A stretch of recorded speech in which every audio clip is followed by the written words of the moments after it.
반도체, 의약품 등 앞으로 부과될 가능성이 있는 품목 관세에 대해서는 다른 나라에 비해 불리한 대우를 받지 않는 최혜국 대우를 약속받았습니다.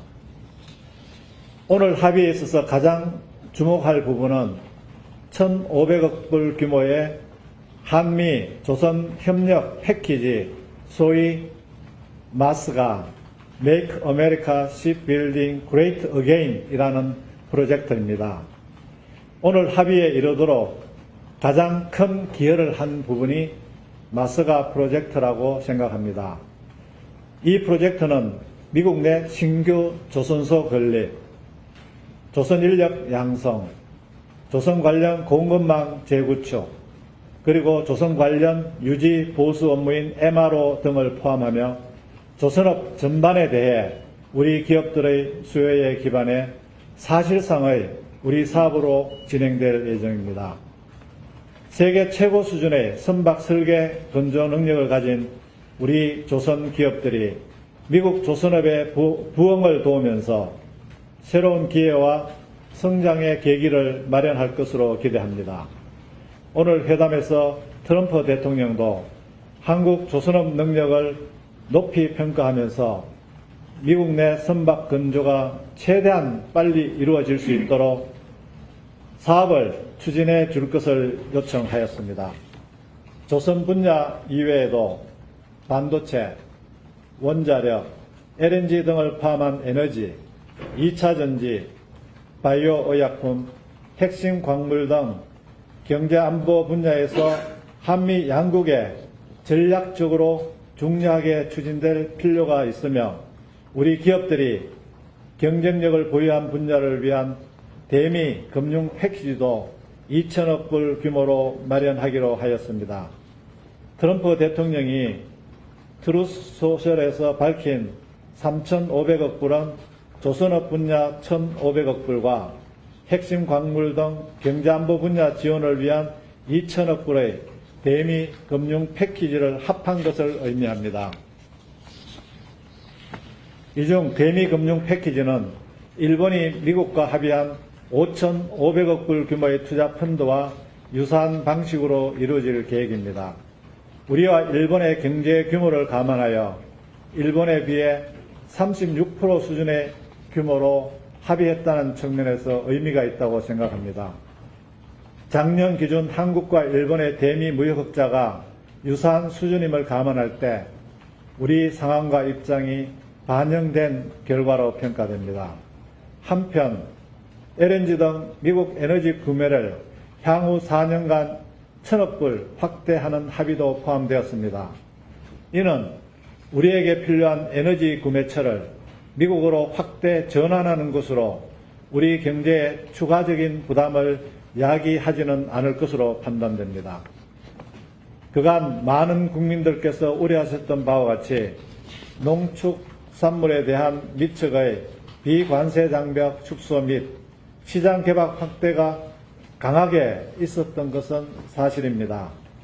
오늘 회담에서 트럼프 대통령도 과체류에 대한 한국의 검역 절차에 대해서 문의하며 많은 관심을 표명하였습니다. 그러나 우리 협상단의 끈질긴 설명 결과 미측은 우리 농업의 민감성을 이해하고 추가적인 시장 개방은 하지 않는 것으로 합의하였습니다. 다만 비관세 장벽과 관련해서 앞으로 검역 절차 개선, 자동차 안전기준 동등성 인정 상한 폐지 등을 포함하여 기술적인 사항에 대해서는 앞으로 협의를 계속 이루어 나가기로 하였습니다. 정부가 6월 4일 출범함에 따라 일본, EU 등 올해 초부터 협상을 진행한 다른 나라들에 비해 시간에 쫓기고 충분한 협의 기회를 갖지 못한 불리한 상황이었습니다만 그럼에도 불구하고 일본 등 경쟁국들과 동일한 수준의 관세 인하 합의를 이끌어냄으로써 불확실성에 시달려온 우리 기업들이 다른 나라 기업들과 동등하거나 오히려 더 나은 조건으로 미국 시장에서 경쟁할 수 있게 되었으며 우리 기업의 전 세계 수출의 19%를 차지하는 대미 수출 부담이 상당 부분 완화될 것으로 기대됩니다. 한미 FTA가 체결된 우리에게 관세 15%는 도전적일 수 있습니다. 그러나 우리 기업들의 창의성과 경쟁력이 발휘된다면 우리에게 새로운 기회가 될 수 있다고 생각합니다. 오늘 큰 틀에서의 합의는 마쳤지만 세부적인 내용은 미측과의 추가 협의를 통해 채워나가야 할 것입니다. 조선업 협력 패키지 등 오늘 합의의 후속 조치가 원활히 이루어지도록 관계부처, 기업들이 긴밀히 협의하여 우리 경제가 한 단계 도약할 수 있도록 최선을 다하겠습니다. 오늘 트럼프 대통령이 이재명 대통령님의 조석한 방미를 요청한 만큼 성공적인 방문이 될 수 있도록 실무적으로 뒷받침해 나갈 계획입니다. 이상 모두 말씀을 마치고 질문을 받도록 하겠습니다.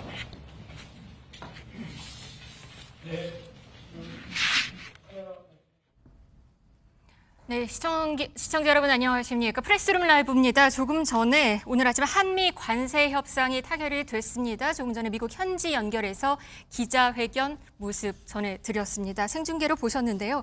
오늘 함께 하실 분들 소개해드리겠습니다. 황용식 세종대 경영학부 교수, 박수호 매경 이코노미 기자 나왔습니다. 안녕하세요. 네, 어서 오세요. 안녕하세요.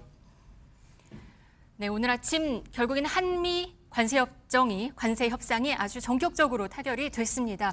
15%, 25%로 예고가 됐었는데 이게 15%로 낮아졌고요. 또 한국이 미국에 3,500억 달러를 투자한다고 알려졌는데 이 가운데서 1,500억 달러는 조선업 관련된 투자였고요. 나머지 2,000억 달러는 반도체와 2차 전지 등 대미 투자 펀드로 알려지고 있습니다. 쌀과 소고기 시장은 추가 개방은 하지 않는 것으로 알려지고 있습니다.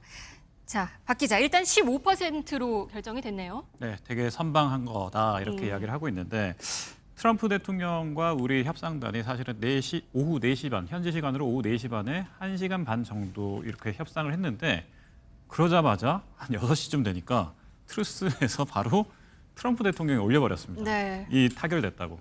그러니까 저희 입장에서는 소셜 미디어를 보고 우리의 운명을 이렇게 확인할 수 있나? 맞아요. 이런 먼저 우리 갑자기 백악관에 간다라는 소식이 네네네. 전해졌었고 네네네. 먼저 트럼프 대통령 원래 내일이었었잖아요. 그러니까요. 내일이 지금 땡겨져서 하루 일찍 결과까지 나왔네요. 네, 저희도 사실은 지금 기사를 준비할 때 오늘 한 오후쯤 나오지 않을까? 뭐 이런 이야기를 하면서 기사를 준비하고 있었는데 방금 뭐 거의 한 1시간 전에 나오다 보니까 네. 저희도 좀 분주하게 움직였습니다만 어쨌든 뭐 유럽이라든지 일본이라든지 이런 곳과 이제 동일세율 15%라는 동일세율을 받았다는 점이 의미가 있고요. 네. 이번 합의가 이제 자신의 그 트럼프 입장에서는 자신의 주도하에 이루어졌다는 점을 강조하고 싶었던 것 같습니다. 네. 그래서 대외적으로 미국의 강력한 무역 정책을 재확인하고 동시에 한국과의 관계에서도 의미 있는 성과를 거뒀다. 이렇게 지금 평가하는 것 같습니다. 네. 황 교수님, 일단 뭐 3,500억 달러 얘기는 있지만 15% 얘기를 좀 먼저 해보죠. 15%는 선방한 건가요? 어떻게 보세요? 앞서 기자님 말씀하신 것처럼 저도 선방했다고 부분에 동의하고요. 네. 이게 이제 하나의 가이드라인이 된 거죠. 그래서 일본이 이제 지난주에 25%에서 15%로 낮춘 부분이 우리에게는 하나의 어떤 마지노선이 됐습니다. 네. 뭐 일본보다 더 높게 책정되면 우리도 당연히 불리하기 때문에 거기에 맞추어서 아마 협상이 좀 더 진행되지 않았을까라는 그런 생각을 해봅니다. 근데 아까 구인철 부총리가 말했을 때 15%가 도전적이 될 수도 있다라고 또 여지는 남겼어요. 사실 이것도 지금은 무관세였는데 하여튼 관세 세금을 더 내게 되는 상황인 거잖아요. 그렇죠. 그러니까 이제 그동안 무관세의 어떤 기조로 계속 이어졌던 우리의 어떤 모든 경제 정책이나 산업 정책, 민간 기업들이 이제는 여기에 맞춰야 되는 것이기 때문에 네. 아마 그런 의미에서 좀 도전적이다라고 말씀하신 것 같습니다. 자동차 품목 관세 얘기해 볼게요. 15%. 이거는 사실 일본이랑 비교하면 일본은 그래도 2.5% 있었는데 우리나라는 지금 없었단 말이에요. 네. 그래서 12.5%를 줄곧 요청했다라는 얘기도 있는데 지금 일단 15%의 관세 이게 좀 타격이 있을까요? 어떻게 보세요? 그러니까요. 이제 아마 뭐 산술적으로 좀 계산을 해보면은 뭐 차 한 대당 한 700만 원 정도의 어느 정도의 좀 손해가 예상이 될 수 있습니다. 가격 경쟁력 측면에서. 네네. 왜냐하면 우리는 이제 무관세로 그동안 계속 가격을 설정해 왔었기 때문에 네. 이런 부분에 있어서 이제 아무래도 전체적인 어떤 공급망이라든지 원가, 단가 뭐 이런 것들을 다 재조정을 해야 되는 시점이죠. 네. 그럼에도 불구하고 미국은 이제 초지일관 일관적으로 15%로 이제 계속 요구했기 때문에 아마 우리의 그 요구 사안이 반영이 안 된 것 같습니다. 네, 오늘 아침에 대통령실이 이 부분에 대해서 협상 과정을 설명을 좀 했습니다. 함께 들어보시겠습니다. 그 자동차 관세는 15%로 나왔는데 이게 기존에 누리던 이 FTA 효과가 사라지는 것인지 12.5가 맞죠. 우리는 주장을 당연히 했죠. 그걸로도 마지막까지 12.5를 끝까지 주장을 했는데 대통령은 모두 15%다. 이렇게 해서 아쉬운 부분입니다. 최선을 다해서 12.5를 주장했으나 FTA라는 것이 상당히 많이 지금 흔들리고 있는 거죠. 체제 자체가 많이 바뀌고 있다 이렇게 이해를 하고 있습니다. 지금 한국 자동차 업계는 또 여기에 대해서 대응하느라 좀 분주한 모습을 보이겠어요. 네, 그렇죠. 그러니까 이제 뭐 어느 정도 예상은 했을 수도 했지만, 있습니다. 네. 지난주에 일본 협상에 타결된 것이 어느 정도 좀 예측할 수 있었던 부분이 있었다고 생각은 합니다. 그럼에도 불구하고 이제 일본과 우리는 어느 정도 차이가 있는 것이 일본은 미국 현지 생산의 비중이 한 60% 되고 네. 우리는 이제 한 40% 됩니다. 그렇기 때문에 어떻게 보면 관세 타격에 일본이 좀 더 덜 받는 그런 구조이기 때문에 앞으로 우리가 이런 전체적인 제조 생산 산업 구조에 어떤 변화를 줄 가능성이 있다. 즉 미국 현지에서 생산할 수 있는 비중을 좀 더 높여야 되는 또 그런 부분도 있다고 생각합니다. 네. 투자 얘기 한번 해보겠습니다. 투자 금액은 지금 한국이 3,500억 달러를 네네. 투자하기로 했다. 그렇죠. 여기 들리고 있어요. 그리고 조금 전에 구인철 부총리가 설명을 했는데 2,000억과 1,500억 달러에 대해서 또 설명을 했습니다. 좀 네네. 자세히 풀어주시죠. 1,500억은 말 그대로 그 조선업과 관련돼 있는 투자. 그러니까 미국이 지금 절실하게 원하는 투자입니다. 여기는 이제 MRO 이런 부분들이 들어가 있는데 선박 유지 보수라고 하는 게 MRO인데요. 이런 식으로 해서 1,500억은 조선 현지에서 생산하거나 현지에서 유지 보수하는 이 비용을 한국이 좀 대라 이런 이야기고 나머지 2,000억은 이제 미국이 원하는 쪽에 이제 투자를 해달라는 건데 그러면 이제 1,500억은 미국이 뭐 트럼프 대통령이 이제 그 후보자 시절부터 항상 이야기했던 한국의 조선 경쟁력이 이제 미국의 경제에 도움이 될 것이다. 이런 쪽으로 해서 만들었던 건데 네. 이게 그대로 실천이 됐던 거고요. 여기에 대해서 이제 3,500억 달러가 되는데 그러면 이 3,500억 달러 전체를 봤을 때 한국은 잘했느냐? 이렇게 보면 일본 어제 지난번 우리 방송에서 일본은 5,500억 달러, 한국은 3,500억 달러. 그러면 한국은 3,500억 달러면 좀 선방한 거다 이런 이야기를 할 수밖에 없는 게 1,500억은 원래 이제 그냥 어차피 투자할 거고 2,000억 그러면 나머지 2,000억 달러와 일본은 5,500억 달러니까 우리는 상당히 또 적게 그렇게 계산할 투자했다. 수도 있군요. 네, 이렇게 이야기를 하는 분들이 좀 많고요. 네. 여기에 대해서 이제 3,500억 달러에서 지금 우리는 일본의 경제 크기가 우리보다 2.5배 큰데도 불구하고 우리는 뭐 우리가 좀 더 많이 내는 거 아니야 이렇게 이야기할 수 있지만 생각해 보면 미국의 대미 수출 금액만 놓고 보면 일본이 680억 달러, 우리가 600억 달러 정도 되는데 그러면 수출 금액은 비슷한데 일본이 좀 더 투자 금액을 많이 내야 되는 거니까 우리는 그런 점에서 좀 선방했다 이렇게 볼 수도 있습니다. 근데 투자 금액 3,500억 달러. 우리 사실 당초 예상됐던 금액보다는 좀 많이 올라간 숫자긴 합니다. 한국 돈으로 487 예. 엄청 커요. 네. 네. 그렇죠. 그러니까 이제 2,000억 달러로 우리가 아마 협상을 하려고 했던 네, 것 같습니다. 그런데 이제 이게 어느 정도 인상이 된 부분은 미국의 전체적인 어떤 이번에 그 기조, 트럼프 2.0 정부의 기조가 대미 투자, 대미에 투자를 많이 해서 일자리 창출하고 제조업을 부활시키고 그런 맥락에서 본다라면은 미국은 가장 적극적으로 투자를 하기로 한 국가. 아까 뭐 일본도 얘기하셨고 기자님께서 근데 이런 것들을 계속 인상을 요구했을 겁니다. 그래서 아마 우리 입장에서는 또 어느 부분에서 뭐 이따가도 얘기 나올 수 있겠지만 레드라인이 있거든요. 그게 바로 아까 얘기하셨던 농산물이라든지 네. 그런 것들을 지켜내기 위해서는 어떤 면에서는 좀 부가가치 앞으로 창출할 수 있는 그런 부분에서 좀 더 적극적인 대미 투자를 하는 것이 농산물을 잃는 것보다 낫다는 인식에서 좀 더 추가 금액으로 더 투자를 한 것 같습니다. 그 조선업 얘기를 했어요. 그 마스가 우리가 얘기했던 게 최근에 얘기한 게 마스가라는 걸 얘기하면서 조선업 미국의 조선업을 부활시키기 위해서 도와주겠다. 근데 그게 결국 통했다고 지금 볼 수 있는 건가요? 그렇죠. 그래서 제가 이번에 그 협상의 모든 어떤 과정에서의 백미가 바로 마스가라고 생각합니다. 네. 김동관 하나 부회장도 이제 조기 출국해서 이 마스가를 연계한 어떤 협상의 어떤 그 모든 연결고리가 되어 있는 것 같아요. 네, 지금 가 있죠, 방미. 그렇죠. 가 네, 있고 네, 네. 그리고 그거를 좀 도출해내서 과감한 투자를 하겠다라는 것이 어떻게 보면 트럼프의 어떤 마음을 좀 움직인 것이 아닌가. 네, 그런 생각도 해봅니다. 이 3,500억 달러 투자에 대해서는 또 여러 얘기들이 있는데요. 대통령실이 설명을 하나 했습니다. 한번 들어보시겠습니다. 이것도 이 안에 표현 중에서 우리가 문제되는 게 있냐고요? 3,500억 달러 investment가 owned and controlled by the United States and selected by myself as president 그렇게 이제 이렇게 돼 있잖아요. 미국, 일본 할 때도 at my direction 그렇게 이제 표현하시고요. 일본도 그 이제 펀드의 구성 이런 거에 대해서 아주 디테일하게 자세하게 그렇게 합의된 게나 이런 게 없기 때문에 다들 이제 각각 좀 설명들이 다르거든요. 근데 우리는 일본 펀드 그 딜을 우리가 정말 정밀하게 분석을 했고 나와 있는 모든 정보를 양쪽으로 더 얻으려고 그랬고 우리 나름대로 안전 장치들을 훨씬 더 많이 포함시켰다 이렇게 말씀드리겠습니다.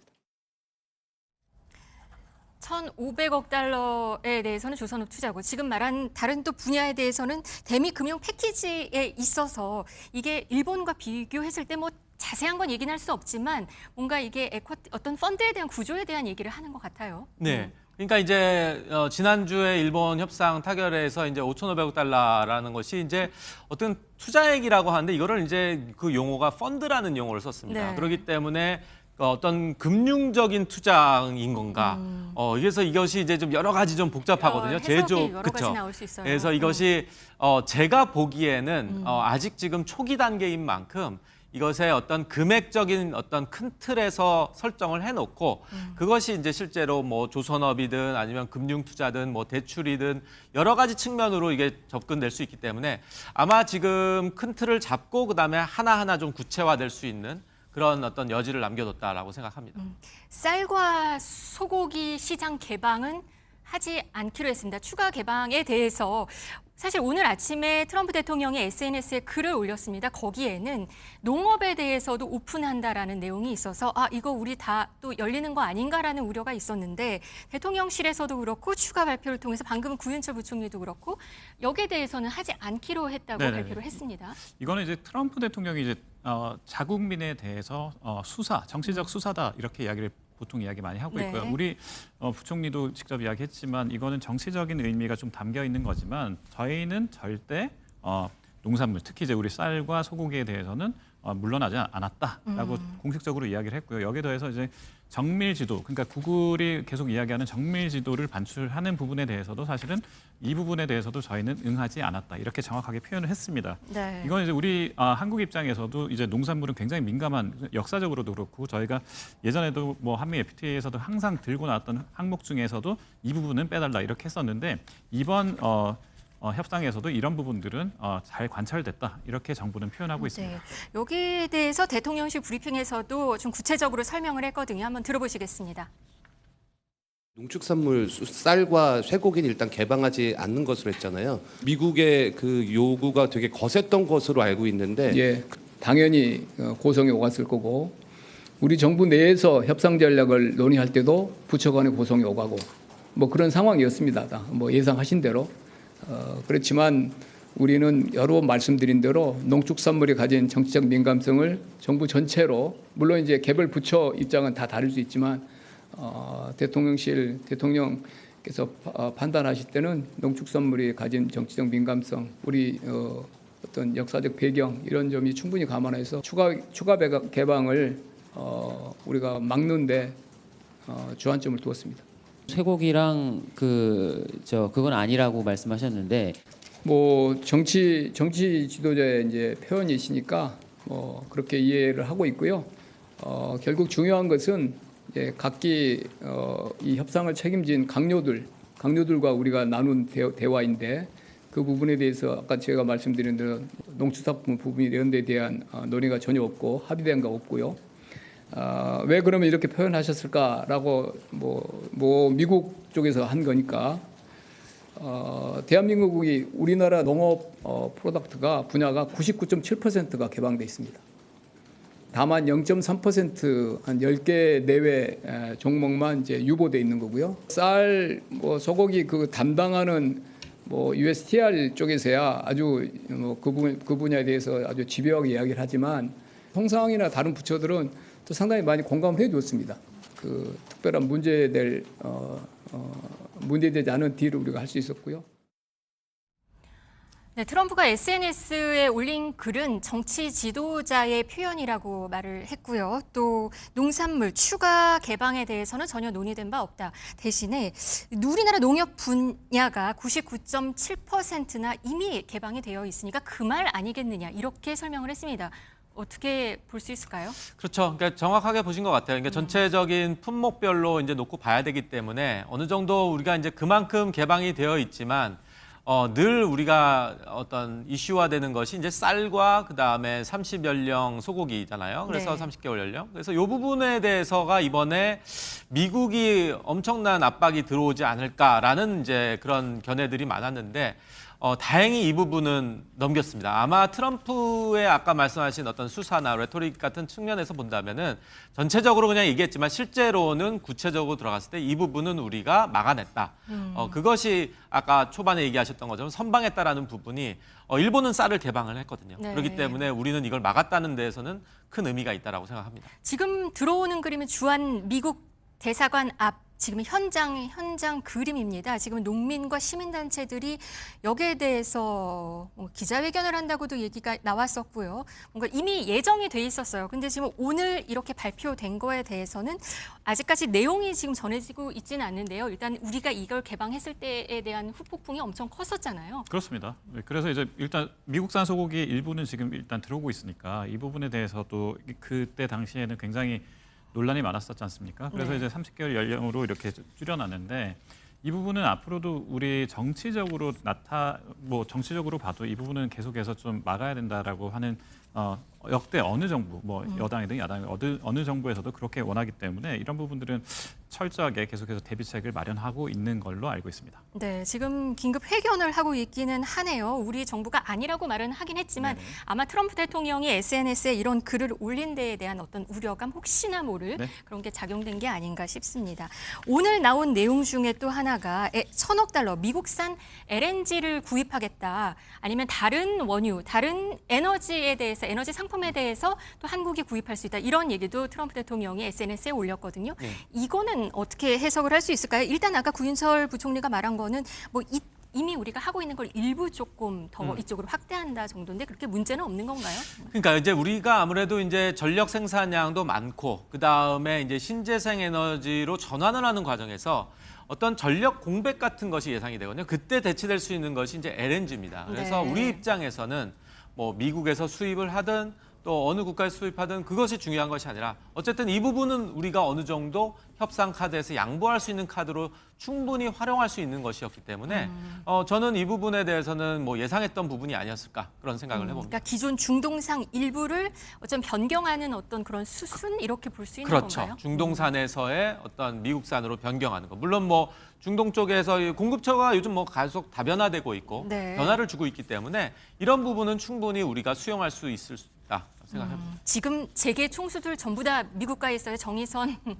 이재용 네네. 회장, 정의선 다가 있는데 지금 어떻게 움직였던 걸로 전해지고 있나요? 일단은 자동차 협상이 가장 크기 때문에 정의선 부회장이 어떻게 지금 그 의견을 낼지를 봤는데 그 정의선 부회장은 지금 계속해서 미국의 공장에 투자하겠다는 걸 사실은 이제 그 트럼프 대통령이 당선되자마자 제일 먼저 가서 미국에서 우리는 이만큼 투자하겠다고 밝혔습니다. 그만큼 이제 적극적인 의지를 보였고 특히 이제 제조업 분야에서는 삼성도 마찬가지고요. 제조업에서는 지금 미국 현지에서 공장을 계속 짓겠다 이런 이야기를 확실하게 했는데 거기에 더해서 이제 마침 그 테슬라가 삼성전자에 이제 반도체를 사겠다라고 이제 발표를 며칠 했지 전에 않습니까? 발표했죠. 네, 그러니까 네. 이런 것들도 생각해 보면 그 반도체는 그럼 어디서 생산하는 거냐? 그거 미국 공장이라면서요. 맞습니다. 네. 그래서 2026년에 만들어질 미국 공장에서 이렇게 할 건데, 그럼 여기에 조금 더 우리가 더 많이 우리가 기여를 할게요. 이렇게 지금 아마 협상에서도 우리 협상단에 힘을 실어주기 위해서 이제 민간의 우리 총수도 적극적으로 뛰어들고 있는 것 같습니다. 아까 말씀하셨는데 한화의 역할이 컸을 거라고 보시는 건가요? 이게 그러니까 조선업 때문에 그런 거죠? 그렇죠. 그래서 그 마스가를 이제 이끌 수 있는 그 역할을 한 것이 이제 하나의 이제 김동관 부회장이고, 그것이 어떻게 보면은 지금 트럼프의 구미를 입맛에 다셨군요. 딱 맞아 떨어졌다고 생각해서, 그래서 아마 어떻게 보면은 15%로 맞춰서 우리가 관세를 조율할 수 있었던 하나의 어떤 중요한 역할을 했다고 생각합니다. 한미 정상회담 얘기도 나왔어요. 트럼프 대통령이 아예 SNS에 올렸는데요. 2주 뒤쯤 이재명 대통령이 미국에 와서 백악관에 와서 정상회담을 할 것이다. 이 부분, 그리고 또 거기에 이런 얘기도 있었어요. 축하한다라는 내용까지 덧붙였어요. 그건 네. 어떻게 보셨나요? 그동안 이제 트럼프가 우리 신정부 이재명 정부의 출범과 함께 좀 다소 좀 소원해진 것이 아니냐라는 그런 세간의 의혹이 있었거든요. 네. 그런데 오늘 이 SNS에 그 멘션이 된 것으로만으로도 이 모든 것이 다 불식됐다. 모든 것이 다 이제는 이제 한미 관계가 정상으로 좀 복원됐다라는 그런 인식을 주기에는 충분한 그 메시지였다고 생각합니다.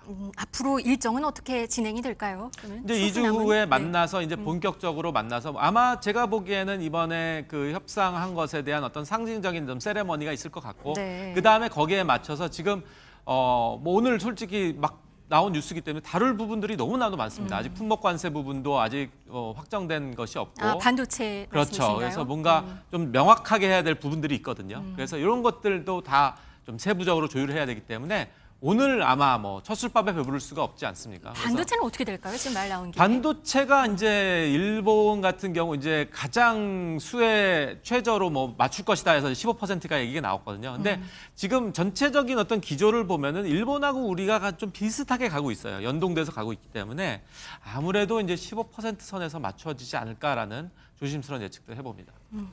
앞으로 한 2주 정도 정상회담까지 남아 있고요. 그동안 또 구체적인 협상, 아주 구체적인 내용에 대한 계획에 대한 내용이 발표될 것으로 보입니다. 오늘 아침 한미 관세 협상 타결 소식 전해드렸습니다. 두 분 감사합니다. 감사합니다.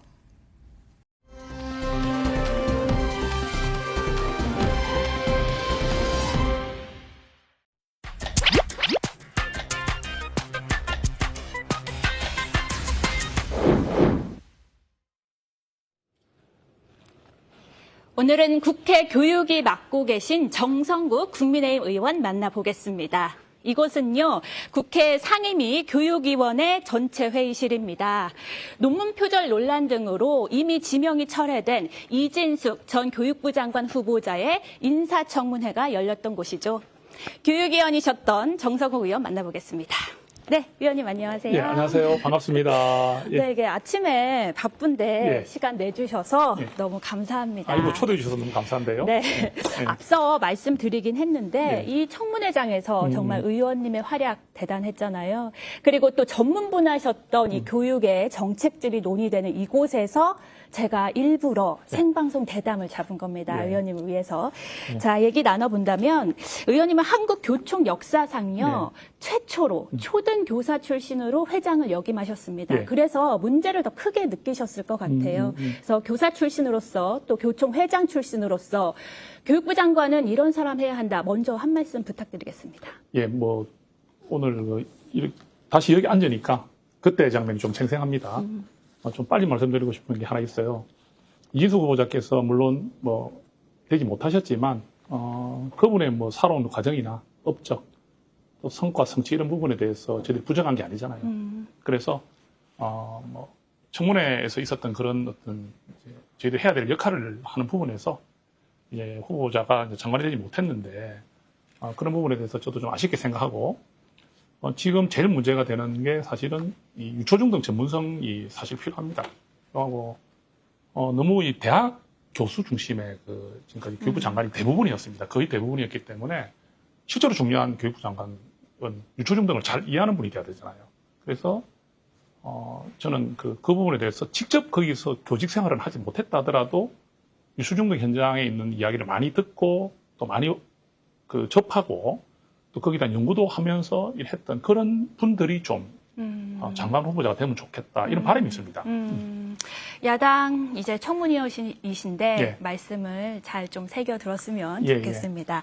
이렇게 상임위원장에 있으니까요. 예, 예. 여야가 대립하는 그 모습이 제가 계속 상상이 됩니다. 예. 근데 이 교육 분야뿐 아니고 저희가 지금 대립하는 쟁점 법안들이 많아요. 예. 노란봉투법, 또 그렇죠. 방송 3법, 예. 또 상법 개정안 계속 대립되고 있는데 민주당 주도로 다음 달에 본회의 처리를 좀 앞두고 있는 상황입니다. 예. 국민의힘이 저 무제한 토론, 필리버스터로 좀 지연 전략을 편다 이렇게 말을 하셨는데 예. 그래도 법안 통과 자체를 막을 수 없지 않습니까? 예. 좀 답답하실 것 같은데 어떠세요? 작년 이맘때도 저희들이 필리버스터 한 거 혹시 기억하시나요? 네. 김준희가 5박 6일을 했었거든요. 그렇죠. 예. 했는데 특히 제가 그때 마지막 나와가지고 밤을 새면서 제가 이제 마무리를 했던 기억이 납니다. 그런데 필리버스터라는 게 이게 무제한 토론이긴 한데 이것 역시 5분의 3 이상의 종결 동의가 있으면 종결됩니다. 네. 그러니까 저희 국민의힘이 지금 모든 면에서 의석이 작다 보니까 이렇게 저희 합법적으로 좀 할 수 있는 이런 부분들조차도 마음껏 하지 못하는 한계가 있어서 아쉽습니다. 그래도 지금 아까 언급하셨던 그런 뭐 노란봉투법이라든지 방송 3법 이런 법들은요 정말 심도 있는 논의가 필요하거든요. 너무 급하게 밀어붙이는 것 같아요. 특히 우리 그 노란봉투법 같은 경우는 재개의 우려가 너무너무 큽니다. 특히 지금 관세전쟁, 오늘 우리 트럼프 대통령 그 관세 협상에 대한 결과가 나왔잖아요.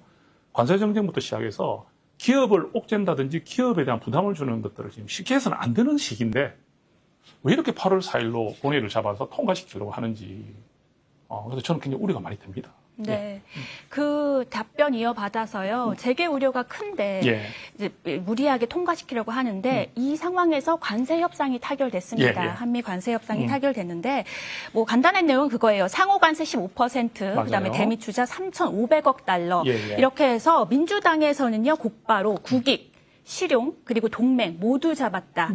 아주 긍정적 평가가 많이 나왔습니다. 그런데 국민의힘에서는요, 이 농산물 분야를 트럼프 대통령은 우리나라가 완전히 개방했다 이렇게 표현을 했다고 하는데 정부와 약간 입장 차이가 있어 보여요. 이번 예. 협상 타결 좀 어떻게 보시나요? 오늘 아침에 났죠? 네. 오늘 아침에 이 결과가 나와가지고 대대적으로 보도가 되고 있는데 좀 자세한 내용들은 좀 지켜봐야 될 것 같아요. 지금은 헤드만 나왔지 않습니까?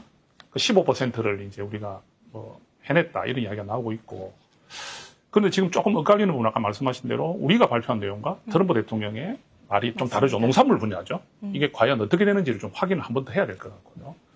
그리고 이제 대미 투자를 3,500억 달러 수준으로 한다 이런 거 그게 조선업이 많이 포함되어 있다. 그러니까 저는 이런 사항들을 볼 때 외교는 정쟁이 없어야 된다 생각해요. 제가 국민의힘 의원이지만 또 이재명 대통령께서 2주 후에 트럼프 대통령이 정상회담을 하기로 됐지 않습니까? 네. 그러다 그 부분에서 좀 더 또 논의가 된다든지 또 진척이 될 수도 있을 것 같아요. 그죠? 물론 이게 많이 확정이 된 상태라 해도 변화가 있을 수도 있지 않습니까? 그런 상황에서 지금은 우리가 민주당이 한 일이다, 이재명 대통령이 한 일이다, 이런 쪽으로 우리 국민의힘도 바라보기보다는 대통령께서 또 집권 여당이 우리 국민의 삶과 우리 국익과 관련된 부분에 대해서 정말 최선을 다해달라. 그래서 좋은 결과를 이끌어달라. 그런 부분에서는 저희도 국민의힘도 또 국민의힘 의원으로서 응원하고 싶어요. 그죠? 그게 바로 우리 정치 아니겠습니까? 네, 맞습니다. 그래서 이 결과가 아직까지 어느 정도 나왔지만 좀 부족한 부분이 있다는 지적이 나오는 부분도 있을 것 같은데 그런 부분에서는 좀 더 협상력을 발휘해 주시기를 바라겠습니다. 네, 좀 세부 내용을 좀 더 봐야 예. 어떤 비판이라든가 이런 개선점을 말씀하실 수 있을 것 같습니다. 예, 조금 보도가 다르게 나오는 것도 그렇죠. 있더라고요. 네. 이렇게 근데 대여 관계뿐 아니라 당내 음. 입장 좀 들어보고 싶어요. 왜냐하면 당내 내용이요. 예. 더 치열하고 더 심각합니다, 지금. 그래서 전당대회 후보 등록이 오후 5시까지입니다. 오늘까지죠? 5시까지인데요. 아시겠지만 찬탄, 반탄, 뭐 극우, 반극우 완전히 대립구도가 나눠져 있어요. 뭐 이미 다 알려진 사실로서 대립하는 건 맞는데 그 이유가 중요하잖아요. 국민의힘이 과연 통합을 할 수 있을까? 어떤 통합의 리더십이 필요한가? 당대표가 선출되고 나서도 이렇게 쪼개진다면 정말 문제인데 좀 어떻게 보시나요? 갑자기 좀 답답합니다. 예, 오늘 우리 김정 기자님하고 MBN에서 와서 이렇게 하니까 너무 좋은데 갑자기 그 질문에 좀 가슴이 답답해지네요. 그렇죠. 예. 네. 왜 이렇게 됐을까요, 우리 당이? 정말 국민의힘이 참 자랑스러웠는데 제가 네. 국민의힘의 영입 인재지 않습니까? 네. 교총회장 하다가 국민의힘에 영입됐을 맞습니다. 때 좀 자랑스러움도 있었거든요. 대한민국 보수정당의 국회의원이 된다는 그게 참 책임감도 느끼게 되고 잘해야 되겠다 생각했는데 왜 이렇게 됐는지 생각하면 너무 지금 먹먹해요. 특히 최근에 우리 당의 분위기가 뭔가 지금 미래로 가야 되는 방향과 다른 이야기를 하는 분들의 말이 너무나 좀 이렇게 좀 당연시하고 그다음에 그게 맞다는 식으로 표현을 해버리니까 하나 예를 든다면 윤의계인이라든지 계몽령이라든지 심지어 그 말을 주장했던 사람들이 전면에 나서서 당을 접수하겠다든지 맞습니다. 이런 말들을 보면서 우리 국민들이 어떻게 생각할까? 그리고 어떤 분들이 이런 말씀하시더라고요. 당원들의 마음이 중요하다? 예, 중요합니다. 당원들이 대통령을 뽑습니까?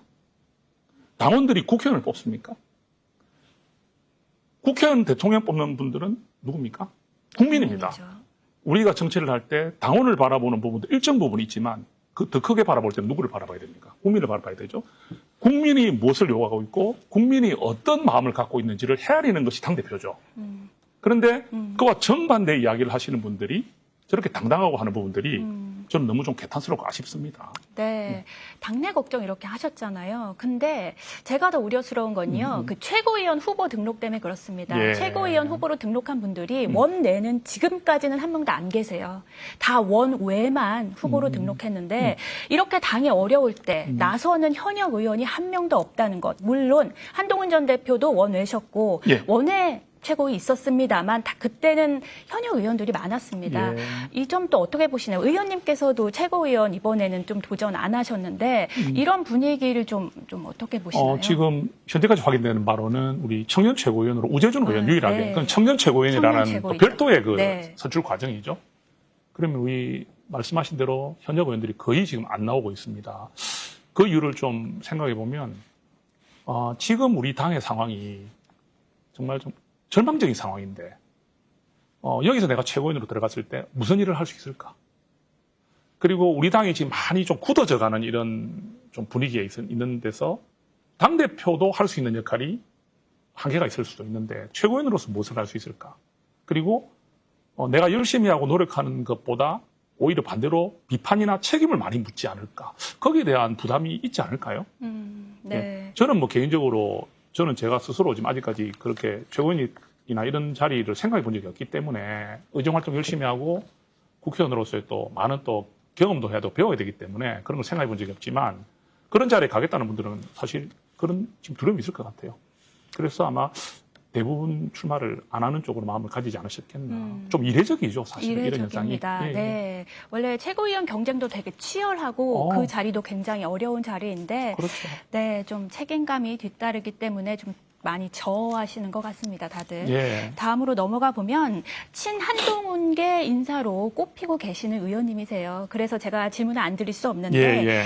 한동훈 전 대표가 당대표 불출마 선언했지만 여전히 전당대회 변수는 맞습니다. 뭐 전반적으로 나서서 지원은 안 하시겠지만 조금이라도 현장에서 메시지를 내실 때 예. 그때 좀 어떤 의중이라든가 어떤 후보에 대한 의중을 드러낼 가능성 좀 있을까요? 저는 거의 없다고 생각합니다.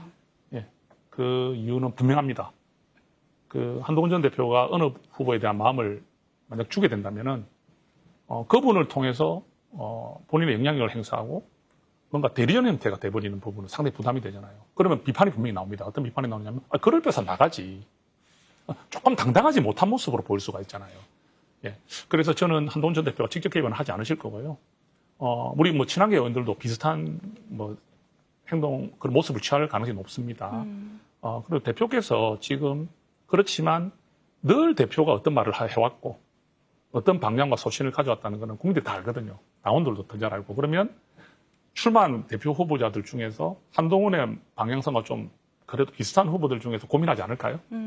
그런 쪽으로 흘러가지 않겠나. 네. 예, 저는 그렇게 봅니다. 네, 아직 전당대회 후보 등록도 마치지 않았으니까 예. 이건 좀 지켜봐야 되겠습니다. 네, 이렇게 어려운 질문들에 대해서 솔직하게 답변을 해주셨는데 이제 마지막으로는요, 예. 조금 가벼운 개인 질문 하나 드릴게요. 예. 뭐 교사 출신이시잖아요. 예. 근데 교사도 그렇고 정치인도 그렇고요, 굉장히 그 어느 직군보다 책임감이 중요한 직군입니다. 이 교사를 하시다가 이 힘든 정치인으로 뛰어드시게 된, 정치를 하시게 된 그 계기, 뭐 어떤 정치적 신념이라든가 것인가 이게 좀 궁금한데. 제 의지는 일단 아니었던 것 같고요. 제가 한국교총회장으로 재임 중에 이제 국민의힘에서 국회에 들어와 달라는 이제 영입 제안이 왔지 않습니까? 근데 그때 이유가 분명했어요. 첫째는 당신이 가진 그 평교사로서 한국교총회장에 직선으로 도전해서 수장이 된 그것도 75년 만에 있었던 일이거든요. 그렇죠. 그 부분을 굉장히 크게 본 것 같아요. 우리 보수에도 이런 어떤 사람이 필요하다. 두 번째는 우리 교육이 너무 중요하지 않습니까? 그죠? 교육이 흔들리니까 사실은 모든 게 흔들리는 거거든요. 그죠?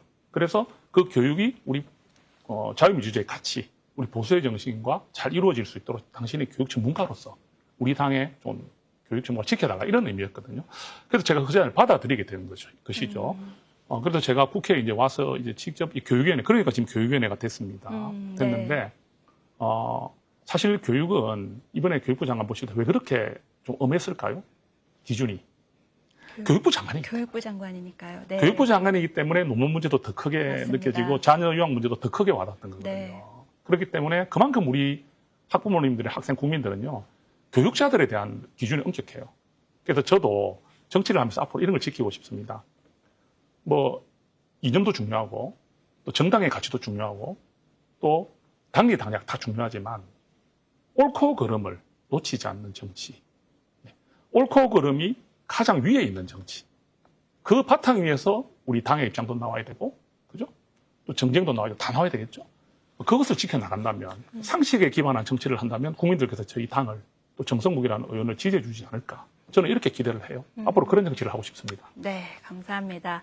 앞으로 의원님의 소신과 신념을 마음껏 펼치시는 그런 의정 활동을 제가 또 열심히 지지해 보도록 하겠습니다. 오늘 긴 시간 말씀 감사합니다. 예, 감사합니다. 매주 아침 저는 국회 라이브로 찾아오겠습니다. 지금까지 김지영이었습니다.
네, 뭐 하고 살지, 뭐 먹고 살지 고민을 해보는 시간이죠. 유한솔의 오늘 뭐 사니로 이어갑니다.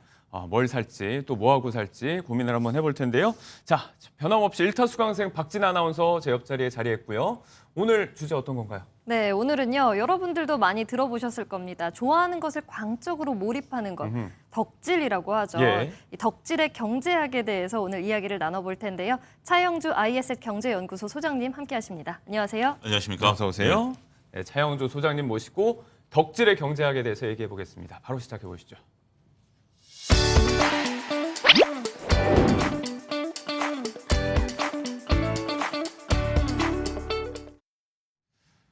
자, 여러분들은 요즘 어떤 것에 미쳐 계신가요? 마니아들이 좀 심취해서 어떤 활동을 벌이는 것을 두고 이제 덕질한다라고 이야기를 많이 하는데 소장님께서는 요새 덕질하고 계신 거 있으실까요? 책을 너무 많이 사는 것 같아요. 책을 많이 보세요? 네, 뭐 일주일에 한 두세 권씩 경제에 관련된 책을 보면, 그러니까 이게 책을 많이 산다라는 게 웬 덕질이냐라고 하면 예. 관심이 많이 가고요. 보면 사고 싶어요. 그러다 보니까 이게 아무래도 덕질이 아니겠나라고 싶어요. 예. 덕질이란 뜻을 일단 좀 보면 네네. 우리가 어느 분야에 대해서 관심을 갖고 그것을 계속해서 모으는 행위를 덕질이라고 그러거든요. 네. 이 방송을 시청하시는 분들 중에 이제 연세 드신 분들 보면 뭐 자제분이라든지 조카분들이 네. 뭐 다양한 덕질을 하는 것에 대해서 못마땅하시는 분들도 분명 그러실 계시긴 수 할 있죠. 텐데 이게 보통 평범한 소비와는 좀 다른 그리고 평범한 행동과는 좀 다른 예. 그런 행동들을 우리가 덕질이라고 표현하는 게 아니겠나 싶습니다. 말씀대로 이제 덕질이라는 게 뭔가를 속으로 좋아하는 걸 떠나고 뭔가를 사야 되니까 그렇죠, 예. 소비 행태가 일어나잖아요. 예. 책도 사신다고 했고. 예. 그렇다면 이제 마니아층이 쌓인다는 건 그 분야의 이제 경제적인 파급 효과가 축적이 된다는 거니까 네. 대표적인 분야가 이제 K-팝 이런 거잖아요. 그렇습니다. 뭐 K-팝 같은 경우 이제 우리가 뭐 노래를 좋아하고 노래를 좋아하다 보면 한 가수를 좋아하게 되고 가수를 좋아하게 되면 요즘은 이제 굿즈라고 그래서 앨범을 산다라든지 예. 아니면 다양한 어떤 제품들을 이제 사는 것들을 우리가 이제 덕질이라고 하는 거죠. 근데 이게 덕질의 경제학이라는 이제 지금 단어가 신조어가 이제 만들어지고 있는데 관련해서 지금 이제 많은 단어들이 만들어지고 있습니다만 관련 산업이 또 이제 팽창을 하는 겁니다. 네. 지금 이제 화면에 보시고 계시면 뭔가 이렇게 불이 들어오는 걸 막 흔들고 있죠. 네네. 저게 이제 응원봉이다라는 건데 저걸 또 만들어 파시는 분들 입장에서 보면 저게 하나의 경제적 활동이 된다라고 좀 말씀드릴 수 있겠죠. 네. 그래서 소비 구조가 움직이는데 자 그러면 K-팝의 대표 주자는 누굴까요? BTS를 우리가 단연 떠올리죠. 네. 떠올릴 수밖에 없겠죠. BTS가 움직이면 중견기업이 움직인다라는 얘기가 몇 년 전부터 우리들 이제 귀에 있었던 상황이죠. 군대 가기 전부터 예. 그런 상황인데 BTS가 유발한 생산 유발 효과를 보면 군대 가기 전인 2018년 보고서를 보게 되면 현대경제연구원, 네. 현대경제연구원 같은 큰 기관에서 BTS를 연구할 정도니 네, 네. 상당히 의미가 있다라고 말씀드릴 수 있겠는데 연간 약 5조 6천억 정도의 경제적 효과를 나타내고 있다라는 건데 이게 그러면 어느 정도야?라고 하면 GDP의 0.3%입니다. BTS 혼자 네. 이렇게 나타내고 있다라는 굉장히 큰 거다라고 말씀드릴 수 있겠고 또 이제 문화관광부라든지 문화체육관광부라든지 예. 한국관광부에서 이제 좀 조사를 한 거 보면 BTS 한 번 공연할 때마다 1조 2천억 정도의 경제 효과가 나타난다는 거죠. 이거는 단순하게 많은 분들이 티켓팅을 하는 것뿐만이 아니라 앞서 언급드렸던 굿즈를 산다라든지 저도 제 조카를 보면 콘서트 갔다 오면 꼭 굿즈를 사더라고요. 네. 저희들도 우리 야구장 가면 뭔가 이렇게 뭐라도 남겨와야죠. 뭐라도 하나 네. 이제 남겨야 되는 뭐 그런 것들이 있는 것처럼 충분히 이런 것들이 경제적 효과가 좀 많이 있는 거고 이런 것들이 이런 그 회사들 그러니까 이제 BTS가 소속된 회사들이라는 예. 이런 쪽에 재무제표에도 반영이 될 정도로 영향이 크다 이렇게 말씀드릴 수 있겠습니다. 다 이제 군 복무까지 다 맞춰가지고 완전체 복귀를 또 네. 앞두고 있는데 기대가 더 커지겠습니다. 네, 제 친구 같은 경우에는 좋아하는 네. 아이돌 엔터사의 주식을 산다든지 네. 아니면 음악 수익증권 플랫폼에서 노래에 직접 투자를 하기도 네. 하더라고요. 그런 거 있더라고요. 요즘은 또 그렇게 SOT라고 그래서 네. 이제 분할해서 이런 걸 살 수 있는 부분들이 있어요. 그러니까 이제 뭐 우리가 엔터테인먼트 회사들이라면 이제 상장사들이 있기 때문에 그런 것들의 주식을 사는 것은 뭐 쉽게 누구든지 살 수 있는 부분들이죠. 근데 음원을 사는 경우가 있어요. 네네. 근데 음원 자체가 이제 비싸니까 네. 음원을 이제 쪼개서 우리가 STO를 통해서 이제 살 수 있는 부분들이기 때문에 우리가 음원이 10개로 쪼개져 있으면 하나를 사게 되면 아무래도 야, 이 음악을 내가 소유하고 있다라는 느낌이 들면 어떤 느낌이 들까요? 뿌듯하겠죠. 전 조용필 씨도 그런 거 안 하나 모르겠어요. 있으면 저도 정말 좋아하는 노래 음원 예. 하나 좀 갖고 싶은 부분들이 있는데 팬심이 또 있으시네요. 예, 아무래도 좀 그런 부분들이 있기 때문에 이런 부분들로서 어떻게 보면 덕질의 끝판왕은 말씀하신 것처럼 주식을 사는 거다, 네. SOT를 사는 거다, 이런 것들이다라고 좀 말씀드릴 수 있겠습니다. 말씀처럼 이제 음원의 팬이나 마니아 입장에서는 뭐 수익이 나지 않더라도 그렇죠. 그 음원의 재산권을 취득하고 있다는 것 자체만으로 뿌듯하고 또 이제 돈까지 벌리면 일석이조일 텐데 네. 자, 투자 이야기로 넘어갔으니까 요즘 뭐 상장지수 펀드 같은 부분들은 네. 여러 가지 테마 분야들을 또 주제로 많이 하고 있으니까 예. K-팝 콘텐츠, K-팝 분야 관련 ETF들이 있는데 요즘 그렇게 활황이라면서요? 예, 그렇습니다. 우리가 이제 앞서 언급드렸다시피 이제 특정 가수를 좋아하는 경우도 있고 그러면 특정 주식 회사를 사는 거죠. 뭐 YG 엔터라든지 예. SM이라든지 JYP 엔터라든지 이런 것들을 살 수 있긴 하겠습니다만 난 다 좋아. 다 좋으면 진 아나운서가 웃는 거 보니까 네. 보이그룹들 많이 좋아하시는 것 같아요. 예. 그러다 보니까 특정을 사기에는 내가 한정된 자원을 가지고 있고 예. 한정된 돈을 가지고 이걸 투자한다라는 것이 쉽지 않구나라고 보면 ETF를 사시는 분들도 있다라는 거죠. ETF라는 것이 이러한 제가 말씀드렸던 몇몇 주식들 ETF한테 조금씩 다르긴 합니다만 네. 그러한 주식들을 모아놓은 걸 이제 모음을 ETF라고 하니까 그런 부분들이다라고 좀 말씀드릴 수 있겠죠. 네. 우리가 국내 상위 엔터사 4개를 투자하는 한국투자신탁운용에서 나온 에이스 K-팝 포커스라는 ETF가 있습니다. 예. 최근 3개월간 무려 25%가 올랐습니다. 석 달 동안. 예, 그러니까 우리가 일반 주식을 투자하시는 분들 입장에서 보면 야 25%? 이거 대단한데라고 좀 볼 수 있겠고 이게 순자산이 1,500억에 이제 달한다라는 거죠. 네. ETF 같은 경우는 결국 우리가 이제 주식 같은 경우는 자본에 따른 발행 주식 수가 있고 시총이 있습니다만 ETF는 얼마나 많은 사람들이 투자하느냐에 따라서 투자 금액이 모아지는 거거든요. 네. 일종의 펀드에 이 정도 자금이 몰렸다라고 본다면 물론 이것이 꼭 덕질의 상황이다라고 보기는 어렵긴 하겠습니다만 네. 많은 분들이 관심을 갖고 있기 때문에 투자금이 모이고 있다 이렇게 좀 말씀드릴 수가 있겠고 더군다나 외국인들도 여기에 투자를 많이 합니다. 네네. 왜냐하면 K-팝에 대한 관심들이 많다 보니까 네. 전체적으로 외국인들도 우리 국내 ETF에 투자를 많이 하고 있다 이렇게 설명이 가능하겠습니다. 시장의 분위기가 그만큼 뜨겁다는 걸 모두가 인지하고 있다 정도로 볼 수 있을 것 같습니다. 요즘은 뭐 이제 K-팝 데몬 헌터스라고 해서 네. 이런 콘텐츠들이 성공한 것도 최근 이런 K-팝 시장의 성공의 기폭제가 되고 있다라고도 볼 수 있을 것 같고요. 자, 팬덤의 수가 늘어나면서 시장이 성장했다는 얘기로 처음 출발을 해봤는데 네. 이게 팬덤 자체가 커진 것도 있지만 그 면면을 보면 구매력이 더 큰 40대, 50대 또 실버 세대의 비중이 점점 더 높아지고 있다. 이 말은 이제 이분들의 구매력이 그대로 경제 효과로 좀 이어지고 있다 이렇게 볼 수 있는 거잖아요. 네, 그렇습니다. 이 K-팝 팬덤 주축이요. 1020 세대 그리고 30대를 넘어서 40, 50대까지 확장이 된 상태입니다. 이 이유가 왜일까라고 살펴보면 뭐 젊은 층이 줄어들어서 그런 인구 구조의 변화를 볼 수도 있겠지만 예. 사실상 이 경제적인 여유를 가진 중년층이 등장을 했기 때문이다라고 볼 수 있습니다.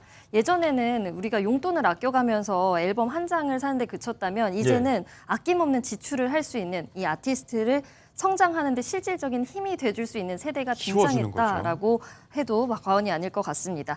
2010년대 후반에 우리가 트로트 오디션 열풍이 불었잖아요. 그러면서 이 가요 시장의 소비자로 중년층들이 등장을 한 건데요. 특히나 이 가수 임영웅 씨 같은 그렇죠. 경우에는 지난해 콘서트를 열었는데 이게 단 몇 초 만에 이 콘서트 티켓이 매진될 정도로 티켓 파워를 엄청나게 보여줬고요. 예. 팬들은 유료 팬클럽 멤버십에 가입을 한다든지 아니면 팬덤 전용 플랫폼을 구독하면서 예전에는 TV 앞에 앉아서 아티스트를 그냥 응원하는 데 그쳤다면 이제는 적극적인 소비자로 변모했다라고 할 수 있겠습니다. 네, 뭐 말씀하신 이제 콘서트 예매가 열리면 몇 초 만에 이렇게 매진이 되다 보니까 요걸 이제 대신 예매를 해드리는 게 맞아요. 효도의 일환으로 또 자리 잡고 있다라는 얘기까지 있고. 뭐 실질적으로 저는 겪는 게 제 네. 지인들을 보면 그 전에 아이들이 어렸을 때는 부모들이 어차피 부모 돈으로 하는 거니까 네. 이걸 해줬었는데 요즘은 아이들이 해준다 그러더라고요. 예. 이게 시대상의 반영이 아니겠나 싶기도 합니다. 그러다 보니까 이제 뭐 히어로노믹스라는 말까지 뭐 네. 이제 이명웅의 히어로의 이코노믹스 이렇게 합성한 신조어까지 등장할 정도예요.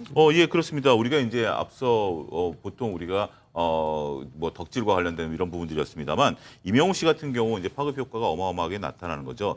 근데 이명웅 씨를 좋아하는 세대가 이제 4050까지 이제 가고 예. 그 윗세대들도 있긴 하겠습니다만 저도 제가 좋아하는 가수 굿즈를 최근에 산 적이 있습니다. 네네. 어떤 LP판을 산 적이 있습니다. 요즘은 4050 세대를 위해서 CD가 아니라 LP판으로 다시 복각 음반이 맞아요. 나오거든요. 네. 그 상당히 좀 비쌉니다. CD보다 비쌈에도 불구하고 LP판 하나 소장한 게 전 너무 기뻤어요. 그래서 그걸 했다라고 좀 말씀드릴 수 있겠고 예. 이명웅 씨 같은 경우 이제 히어로 우리가 영웅 이명웅 씨 아니겠습니까? 여기에 이제 그 경제가 붙은 이코노믹스가 붙은 히어로노믹스다라고 좀 말씀드릴 수 있겠죠. 네. 2020년 우리가 상당히 코로나로 어려웠었던 그 시기에 쌍용 자동차가 어려웠을 때 이명웅 씨를 모델로 썼습니다. 맞아요. 그러면서 쌍용 자동차가 재기의 발판을 마련했었고 지금 이제 다른 회사로 넘어가긴 했습니다만 예. 그 발판은 어떻게 보면 이명웅 씨가 만들어줬다라고 봐도 과언이 아니다라고 좀 말씀드릴 수 있겠죠. 진아 아나운서 말씀하신 것처럼 결국 시니어 팬덤들이 있는 것 같아요. 시니어들 같은 경우는 원하면 예. 어차피 자주 하는 건 아니기 때문에 1년에 한두 번 정도의 지갑을 열 수 있는 경제력은 있다 이렇게 말씀드릴 수가 있겠죠. 네, 단순히 또 좋아하는 연예인들한테 돈만 쓰는 게 아니고 이 연예인의 이름으로 기부를 한다든지 실제로 이명웅 씨 팬클럽은 지난 4월에 전국에 산불이 났을 때 피해 현장에 또 6억여 원을 또 기부했다고 알려지고 있는데 이런 시니어 팬덤의 파워에 대해서도 이야기를 해봤습니다. 반대로 이제 개별적인 구매력은 좀 떨어질 수 있지만 SNS 등을 통한 파급력은 더한 세대가 바로 이제 MZ세대의 젊은 층일 텐데 MZ세대들이 덕질의 대상으로 여기는 좀 물건이 하나 있다고 하더라고요. 지갑을 열게 만드는 그게 뭔가요? 예, 뭐 좀 못생긴 인형인데요. 뭐가 못생겼어요? 못생긴 인형입니다. 그러니까 저희 셋은 뭐 해당이 안 되는데요. 못생긴데 지금 화면에 나오고 있는 게 저게 라부부 인형이다라는 겁니다. 예. 예, 이제 저게 어떻게 보면 그 라부부 인형 같은 경우 지금 한정판으로 저게 파는 거거든요. 예. 그러니까 원한다고 해서 누구든지 살 수 있는 건 아닙니다. 원래 우리가 좀 인기를 끄는 것들은 누구든지 살 수 있으면 소위 명품이라는 표현이 조금 불편할 수도 있긴 하겠습니다. 예. 명품도 누구나 가질 수 있는 것은 아니기 때문에 그런 거 아니겠습니까? 그렇죠. 어떻게 보면 좀 귀엽고 어떻게 보면 조금 익살스럽고 어떻게 보면 약간의 이제 괴기하게 생긴 이 인형인데 예. 이 인형에 2030 세대들이 지갑을 열기 시작했다라는 겁니다. 네. 그래서 저것을 샀을 경우에 SNS에 이제 올린다라고 할 수 있는데 이제 이 부분에 대해서는 우리가 블랙핑크의 리사라든지 로제, 가수 이영지 씨가 저것을 저렇게 가방에다가 들고 다니는 것을 SNS에 올린 이후에 인기가 더욱더 가중되고 있다. 이렇게 설명을 드릴 수가 있겠습니다. 그렇군요. 저는 뭐 잘 몰랐는데 소장님은 정확히 알고 계시네요. 예, 저는 실제로 한번 좀 봤어요. 제가 그래요? 한 건 아니고, 제가 이제 사회생활 하면서 어떤 분이 저거를 달고 다녀서, 그래요? 야, 저게, 전 참 보면서 그런 생각을 했어요. 이게 귀여워서 달고 다니는 거야? 이상해서 달고 다니는 거야? 네. 그랬던 기억이 좀 납니다. 그냥 딱히 그냥 객관적으로 예쁘다고 보기 힘든 그렇지만 좀 정감이 가는 인형인데 이 난린가 봐요. 요즘 이거 구하기 위해서 네. 워낙에 구하기가 힘들다 보니까 새벽부터 매장 앞에서는 줄 서는 오픈런 현상도 있고 네. 뭐 못 구하면 이제 웃돈도 꽤 주고 사는 현상도 속출하고 있다면서요? 네, 그렇습니다. 초기 판매가가 2만 원대였는데 이게 리셀, 되팔기 가격이 100만 원에 육박할 정도인데요. 네. 그리고 중고로 산다고 하더라도 이 판매가의 5배, 많게는 50배까지 치솟았습니다. 이게 이제는 뭐 부르는 게 값이다라고 해도 과언이 아닐 정도인데 이 네. 라부부의 인기가 너무 나다 보니까 중국에서는 이 라부부 인형을 구매하기 위해서 주먹 다짐도 벌어지기도 하고요. 국내, 우리나라 같은 경우에는 한 달여 전부터 오프라인 매장이 중단이 됐습니다. 온라인에서만 살 수 있는데요. 온라인에서 추첨을 통해서 응모권을 얻어야만 구매를 할 수 있다고 합니다. 네. 또 최근에는 너무 인기가 많아지다 보니까 모조품까지 등장을 했는데 유명 연예인들도 이 모조 제품을 잘못 사서 그렇군요. 판 피해를 보는 경우도 있었다고 합니다. 네, 그만큼 뭐 구하기도 어렵고 웃돈 주고 사자니까 비싸고 가짜도 성행을 하고 있는 상황인데 지금 이런 게 있는 걸 오늘 처음 하신 분들께서는 이거 왜 이렇게 인기고 난린가 싶으실 거예요. 이 인기의 비결을 어디서 찾아야 될까요? 일단 인기의 비결은 우리가 한정판이다라는 거고, 그다음에 이제 내가 원하는 걸 살 수 있는 게 아니라 블라인드 박스에 넣어서 판매가 됩니다. 네. 그래서 내가 원하는 모델을 살 수도 없고 말씀하신 것처럼 추첨을 통해서 살 수 있기 때문에 뭔가 요즘 MZ세대들은 이런 희소성 그리고 내가 여기서 이것을 당첨이 됐다라는 부분들 이런 부분들에 있어서 쾌감을 좀 느낀다 그럴까요? 아니면 기쁨을 느낀다 그럴까요? 네. 그런 부분들이 있고 또 서로 내가 이것을 보유를 하는 상태에서 별로 마음에 안 들면 또 리셀까지 가능하기 때문에 인기를 얻고 있는 게 아니겠나 싶습니다. 하나의 뭐 재테크 수단으로 보는 시각까지 생겨나고 있는 것 같은데 어떤 사회적 함의까지 들여다볼 수 있는 덕질의 경제학 차영조 소장님과 함께 이야기 나눠봤습니다. 고맙습니다. 감사합니다.